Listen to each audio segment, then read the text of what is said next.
What happens when people's faith compels them not only to go on their own inner spiritual journey, but also to get involved in public policy issues? We'll find out today as we talk about the work of Austin Interfaith on Austin Faith Dialogue. Austin Faith Dialogue, at the crossroads of religion and life. A series highlighting the cultural and social interactions between the worshiping and religious communities in and around the capital city. Austin Faith Dialogue is brought to you by the Austin Metropolitan Ministries in cooperation with KXAN. Join us now in Austin Faith Dialogue.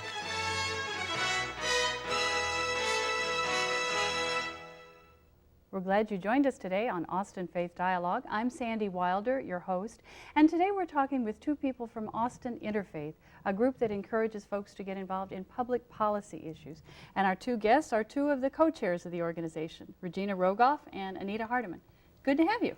Thank you. Glad to be here. And I want to assume that people don't necessarily know anything about Austin Interfaith, even though the organization has been here for a while. So maybe you can talk a little bit about its history, its philosophy? Well, why don't I take a stab at that? Good. Austin Interfaith is 13 years old. We just celebrated that with a convention. We are a membership organization that's made up of 30 congregations within the Austin area and 13 alliance schools that have committed to work with congregations in the community to change the internal school structure, to improve and culture of the schools, to improve student performance. That gives you kind of an idea of who we are. What we are is not really about religion so much as about leadership development and teaching people how to be political, how to work with others on issues of mutual concern that we hope benefit the overall community. And if I remember correctly, some of what I've read, Austin Interfaith didn't just spring into being all by itself. It's part of a history of faith-based people getting involved in leadership development across the country, right?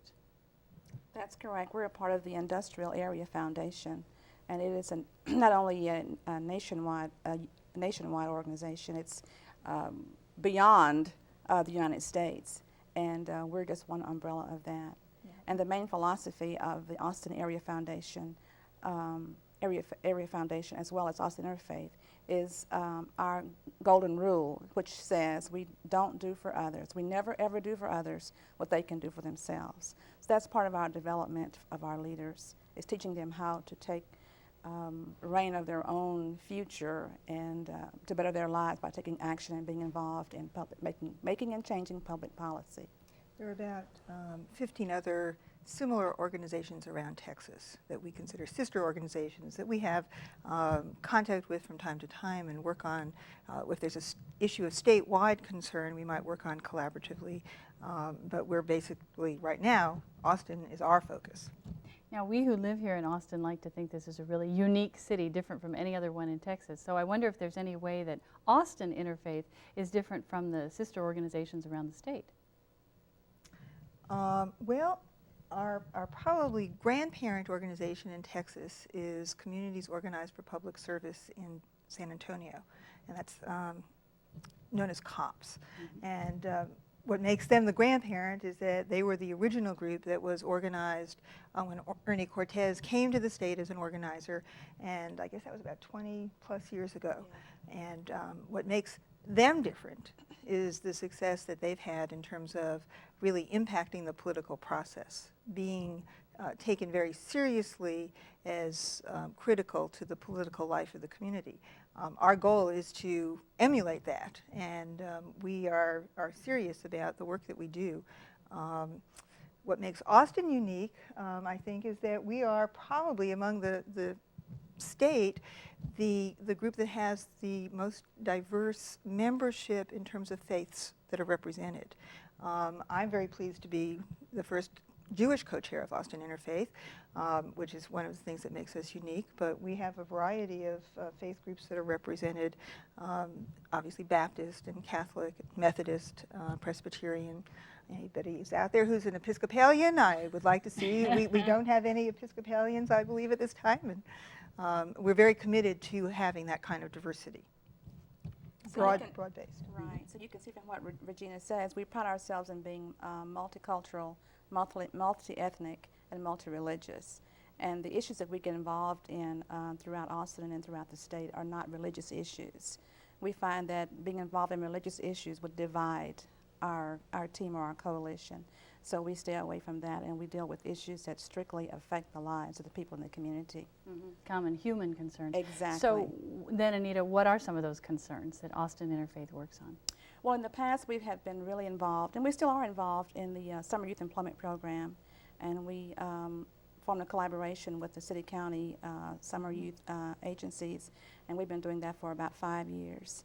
And because our youth were getting older, they were going to college, and some were not able to go to college, we started looking at what we needed to do to prepare them to go to work in the adult world of work. And so with house meetings, and that's our means of deciding what our agenda items are going to be, all of our congregations and institutions have house meetings or individual meetings. And that came up in one of our meetings, was the fact that we need to look at adult job training. And looking around Austin and in Central Texas, there's a lot of short-term adult job training programs going on, but not long-term. So our sister organization in San Antonio has a world-renowned initiative called Quest. And so our program here in Austin will be modeled after Quest. And what will it look like? What will it do? It will be, our program will have 3 tiers that individual will be able to enter into the job training program. The lower tier will be those that need to brush up on their adult basic education, as well as English as second language, GED, and they'll stay in that arena until they are able to pass test and receive their certificate, diploma, or GED certification to possibly move up to look for a job. The second tier is the tier where we have already gone out to the community and talked to a lot of employers, big business employers in the Austin community, and we've identified over 500 jobs that can be filled with skilled and trained people. And talking to employers, we find that they're not able to find a level of skills in Austin that they need to fill all their vacancies. So we'll be matching the employer with the participant, and when if they are hired by the employer, then they're able to receive employer-sponsored job training. Then the top tier of that is for a 2-year associate degree program, and so you can start at the bottom of the pyramid and work your way up. What makes our program unique is that we've already identified the jobs, and we also have wraparound services that won't prevent, for example, mothers who need child care. They're not able to or can't afford child care to go to school or to even go to school full time. So some of the wraparound services will be child care, transportation, tuition, and books. And we'll provide mentoring services and counseling services. The overall goal is to help move people into what we call living wage jobs, jobs where they can become truly self-sufficient, that have benefits. Right now in Austin, while we have very low unemployment, we have a great number of people who are working at low-wage jobs, multiple jobs, to try to get their daily living needs met, and who can't afford to leave the jobs that they're in to get the training that they would need to qualify for better jobs. And so what we're looking to do is try to give them that space, that opportunity, by offering the wraparound services and the support from the congregations and the mentoring that we bring to the table. And that way these people can hopefully move forward and truly be independent and self-sufficient and successful in the workforce. So then the member congregations, let me see if I understand how this works. The member congregations would provide maybe financial help, would identify major employers within their congregation, would do what they can to plug into this job training program at various places? Well, what we're actually asking from the members of the congregations are more of the mentoring component, to have individuals who will be willing to work in to give the kind of emotional support that somebody who's making a major life change may need. And we're looking to have more of a publicly funded jobs training initiative. We're not looking to have the actual congregations do funding of individuals who are in the program. The funding would come from other sources, either through public funds or through contributions from employers. Employers are interested in this because right now we have people in Austin, employers in Austin, who are going out of state to recruit and bringing people into Austin who may or may not stay. I mean, that's at a significant expense to their to the employers. So if they had local talent who wanted to be working and wanted to be learning and improving their job skills, which is what we think we can bring to the table through our congregations, and not just members of the congregations, but through the support of the congregations. How many people do you think you can reach with this jobs training program? Well, we're hoping to start with about 200. 200 people at least. And have a new class periodically? Yes. How will that work? The average, if an individual signs up for a 2-year associate degree program, that will take 2 years. So it's going to depend on the progress of the students individually and which tier they enter the program. But more important, I think, is to understand how the idea for an adult jobs program emerged. And I need to talk some about that. I think it's important for people to understand that Austin Interfaith really isn't an issues-based organization. It's about leadership development. And what we do is, in conversation with people, try to learn what are the things that people care about, what are the issues and the concerns and the stressors that people confront, and what are the things that people are willing to work on?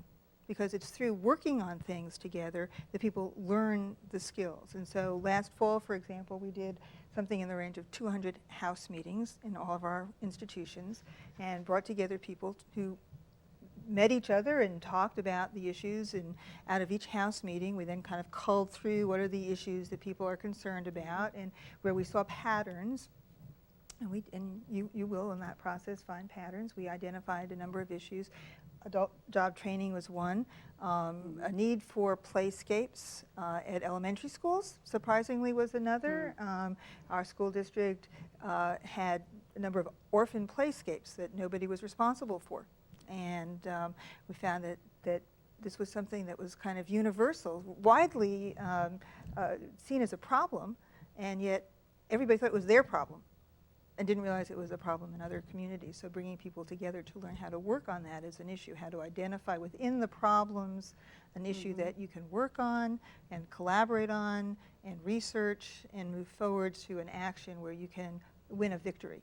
And that's the process of helping people learn how to be political. Right. And obviously then it has to be something that everybody buys into. Austin Interfaith certainly isn't going to launch out, right, on something that that the community isn't going to participate in. Right. Sure. That the members of the Austin Interfaith, we come together and we go through the issues, and we look at the pros and the cons, and we look at whether or not the issue is winnable, and then we vote the consensus of the group, and then that's how we form our agenda. I like for that each way year. of working. Well, we'll come back in the second half and talk a little bit more about some of the other projects. So stay with us here on Austin Faith Dialogue.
Welcome back for the second half of Austin Faith Dialogue. I'm Sandy Wilder, your host, and we're talking today about Austin Interfaith, and we have two of the co-chairs of the organization here with us.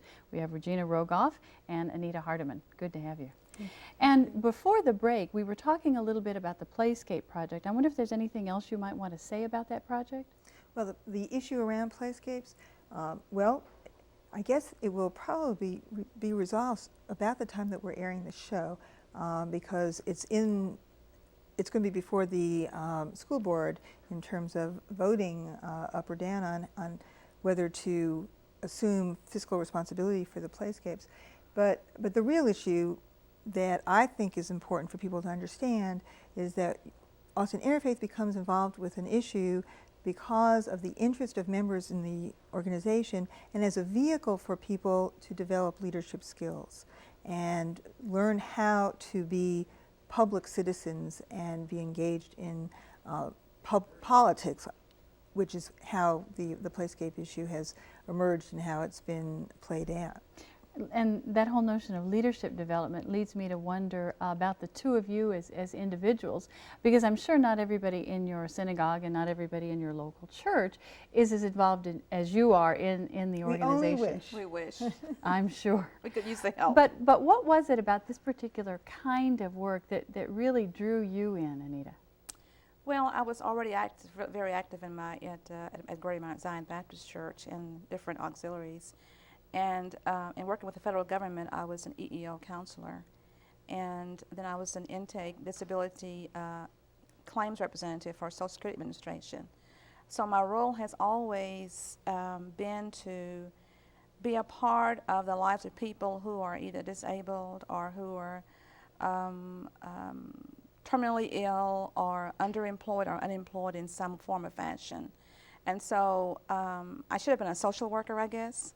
So when I saw what was going on with Austin Interfaith and how they were training their leaders and developing their leaders to be proactive, so to speak, to get involved and to be able to evoke change in the political process in the Austin community, that really made me interested. And so where before my terminology has changed, I always thought that I was more involved in the fight for civil rights or for equality. But in being involved in Austin Interfaith, I've learned a new term, and it's called justice. And so everything that we do evolves around fighting for justice for people who are not able to fight for themselves. And then bringing those people into the fold, and then arming them with good leadership skills to be able to go out and talk to the city council or to the county commissioner's court to demand what they want and what they need to make their lives more wholesome. Mm-hmm. And what was it for you? What's been part of your journey then, Regina? Well, as with Anita, justice has played an important role for me as well. In my private life, I'm an attorney. I work with the Legal Aid of Central Texas. And on my desk, I have a little sign that quotes from Deuteronomy, justice, justice shalt thou pursue. In Judaism, the Hebrew term for charity is tzedakah, and the derivative of that term is the word for justice, which is tzedek. And so for me, I've always seen a very strong connection between being Jewish and living my Judaism and pursuing justice in the wider community. Austin Interfaith really afforded me an opportunity to act on my values and my political beliefs through my faith, which for me was a really wonderful opportunity and has been very enriching. And obviously Austin Interfaith is doing much more than Band-Aids, doing some significant work. Right. Well, now we've talked about leadership development and given examples of hands-on kinds of work, the getting of playscapes, the doing the adult job training and other kinds of things. And am I correct that Austin Interfaith is also actually involved in the political process or encourages people to at least speak up? And if so, how does that work? Well, about twice a year, if not 3 times a year, we have what we call accountability sessions. but it depends on what's going on in the political arena in Austin, whether it's a city council election, county commissioners court election, or a bond issue or something like that. Then when we set our agenda, if those items are part of the agenda or those elections have any effect at all on our agenda items, then we call those people in. First of all, we go out and we meet with them in their offices. We meet one-on-one individually. We explain who we are, what we want, and what needs to happen, and we poll them as to whether or not they support that issue. And it might be helpful to explain, because we talk a lot about politics, that we are nonpartisan. Right. And we don't endorse candidates as Austin Interfaith. We don't endorse a political party. Right. We have an agenda. Our agenda is our candidate, basically. And what we try to do in that process that Anita's describing of accountability sessions is to find out where the elected officials and the candidates stand on our agenda. And we want to get the candidates to endorse our agenda. So sometimes people look at us and say, well, you're not fair to the candidates. They can't tell you, they don't get to tell you their spiel. And I think there are lots of candidate forums where candidates can present their issues. When they come to speak to Austin Interfaith and our members want to know where the candidates stand on the Austin Interfaith agenda. Right. And as we were talking about earlier, that's an agenda that has emerged through this grassroots process, bubbling up from house meetings and individual meetings and collective leadership meetings. That we do a lot of meetings. A lot. But we do a lot of conversation, and that's what it's about, is working together and learning from each other and challenging each other. We have a term that we use a lot called agitation, because we're about trying to encourage ourselves and each other to do more and to learn more, and we talk about how we do that. We try not to irritate each other, but to agitate each other, and that's how we hold each other accountable as we work on these various issues. Somebody did once say, don't agonize, organize. And I wonder, as you're talking... I like that. Yeah, we both like that. That'll preach. I wonder, as you're talking about these accountability sessions, and Anita, if anybody has ever graduated from Austin Interfaith into the political process. I mean, someone has experienced this leadership development enough that he or she now feels ready to actually stand for election. Has that ever happened? I can't think of anybody. Can you, Regina? There have been candidates who have been strong allies who have worked in their congregations. I don't know that in Austin that's happened. I think in other places around the state that may have happened. And I'm not sure that we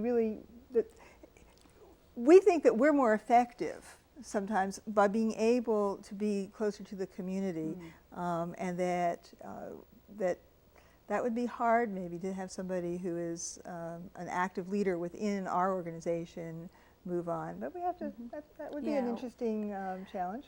Yeah, we would have to challenge them, Yes, right. not We would only certainly hold them privately, accountable. but publicly, and hold them accountable the way we do everybody else. That's right. I certainly hope so. Well, maybe you can describe a little bit about how your faith groups have gotten involved, especially if you were part of it from the beginning. How did Greater Mount Zion decide to get involved in Austin Interfaith versus anything else the church could have done? We were not members of Austin Interfaith in the beginning. We've been in there like about 6 years. That was a move that our pastor made in consulting with some of the other officers of the church. The organizer at that time, Joe Higgs, came out and did a presentation to our church officers, and they liked what they heard about the way the organization was run, the fact that it was multicultural, multi-ethnic, and multi-religious, and about the philosophy of not ever doing for people what they can do for themselves. And so then we joined and started paying membership dues, and we have ever since. So it's a congregation-wide dues-paying organization. Okay, I'm thinking, as there are people listening, we want to tell them how the process happens, because it dawns on me that 30 congregations in all of Austin is really not a whole lot of people who are involved. And how did the synagogue get involved? Well, I was chairing the Synagogue Social Action Committee, and we really hadn't had a committee up until then, or it hadn't been active, and I brought in a number of representatives from different groups that were doing things in the community to do presentations to give us an idea of what there was happening in the community. And for a number of years, we did different projects, and each year looked for a different issue. And we started with hunger, and we worked on a hunger project and a housing project, and we were always trying to get people to participate. And that's true of every institution. People are very busy. Through that process, I came to feel personally that Austin Interfaith's work was deeper and more lasting than a lot of project-oriented work. And so the rabbi, basically, my rabbi, allowed me to attend, and as I attended more and more as an observer and became more and more personally committed, I then took on trying to persuade others in the congregation, and of course the board had to approve that at some point. And so you do have to be part of the congregation, and we do expect congregations to be dues paying, and you know, that's very vital to the philosophy of owning the organization. And as involved as you are, Anita, I wonder what your dreams for the organization are. How do you see it growing and affecting the Austin area? Hold on to my chair. Okay. Dream big. I would love to see Austin Interfaith have a total membership of at least 100 churches, congregations and synagogues here in Austin. And we have 13 schools now. I'd like for us to quadruple that, close to 50 schools. And I'd like to see all of our congregations paying at least 1.5% of their annual budgets as dues. And I'd like to see some additional faith groups that we don't have represented join. So that's a challenge for us. And I was surprised Anita didn't say that we envision it being the Austin area interfaith eventually. Oh, well, say a little something about that. Well, we've been thinking a lot about broadening our base to surrounding areas, to Pflugerville, Round Rock, and the Georgetown area, as well as Hayes County, San Marcos, Kyle, Buda, because a lot of our members now of our congregations and in institutions have moved to the suburbs, and so we know that they like our philosophy, and so because of that economic base leaving the inner city of Austin, we need to follow that and get those people involved and make them further a part of the Austin Interfaith movement. And certainly many issues, as I understand them, really are regional issues. Absolutely. So when we come back in another few months or years to talk to Austin Interfaith, we'll see how it's grown. Thanks so much, Regina and Anita. Half an hour is just too short, I'm afraid. Welcome. And thank you for joining us today on Austin Faith Dialogue. We'll see you next week.